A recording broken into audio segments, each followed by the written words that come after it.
ಸದಲ್ಗಾ ನಗರದ ವೇದಾಂತ್ ಪ್ರತಿಷ್ಠಾನದ ಹಾಗೂ ಸಮಸ್ತ ಜೈನ್ ದಿಗಂಬರ್ ಸಮಾಜ ವತಿಯಿಂದ ಉಚಿತ ನೇತ್ರ ಚಿಕಿತ್ಸೆ ಶಿಬಿರ ನಡೆಯಿತು. ಸದಲ್ಗಾ ನಗರದ ವೇದಾಂತ್ ಫೌಂಡೇಶನ್, ಸಮಸ್ತ ದಿಗಂಬರ್ ಜೈನ್ ಸಮಾಜ ಹಾಗೂ ಅಕ್ಕಲ್ಯ ಪದ್ಮಾವತಿ ಕಣ್ಣಿನ ಆಸ್ಪತ್ರೆ ಸಹಯೋಗದೊಂದಿಗೆ ಕಲ್ಯಾಣೋದಯ ಭವನದಲ್ಲಿ ಉಚಿತ ನೇತ್ರ ಚಿಕಿತ್ಸೆ ಶಿಬಿರ ಆಯೋಜಿಸಲಾಯಿತು. ಈ ಶಿಬಿರನಲ್ಲಿ 150 ನೇತ್ರದೃಷ್ಟಿಗಳನ್ನು ರೋಗಿಗಳನ್ನು ತಪಾಸಣೆ ಮಾಡಲಾಯಿತು.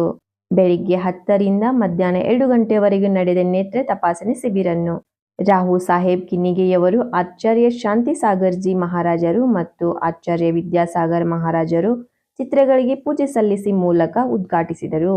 ಅಕ್ಕಲ್ಯ ಪದ್ಮಾವತಿ ಕಣ್ಣಿನ ಆಸ್ಪತ್ರೆ ನೇತ್ರತಜ್ಞರಾದ ಡಾಕ್ಟರ್ ಅಕ್ಷಯ್ ಉಘಾರೆ ಮತ್ತು ಡಾಕ್ಟರ್ ಓಂಕಾರ್ ಪಾಟೀಲ್ ಅವರ ಅತ್ಯಾಧುನಿಕ ಉಪಕರಣಗಳನ್ನು ಬಳಸಿ ರೋಗಿಗಳ ಕಣ್ಣುಗಳನ್ನು ಪರೀಕ್ಷಿಸಿ ಸಂಖ್ಯೆಗಳನ್ನು ತೆಗೆದರು ಮತ್ತು ದೋಷವಿರುವ ರೋಗಿಗಳಿಗೆ ಹೆಚ್ಚಿನ ಚಿಕಿತ್ಸೆಗಾಗಿ ಶಸ್ತ್ರಚಿಕಿತ್ಸೆಗೆ ಒಳಗಾಗಲು ಸಲಹೆ ನೀಡಿದರು. ಸಮಂಜಸವಾದ ಶುಲ್ಕ ಸಂಜಯ್ ಬೇಡುಕೆ ಸಂಯೋಜಕರಾದ ಕಾರ್ಯನಿರ್ವಹಿಸಿದರು.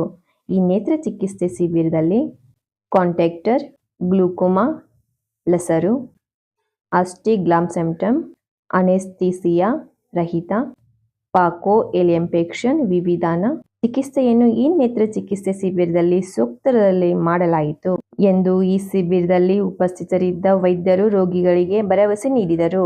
ಈ ಸಂದರ್ಭದಲ್ಲಿ D S. Patil, doctor P M. Boje, Mahavir Patil, Nirmal Patil, Rakesh Koth, Chandrakant Magori Patil ಇತರರು ಇದ್ದರು.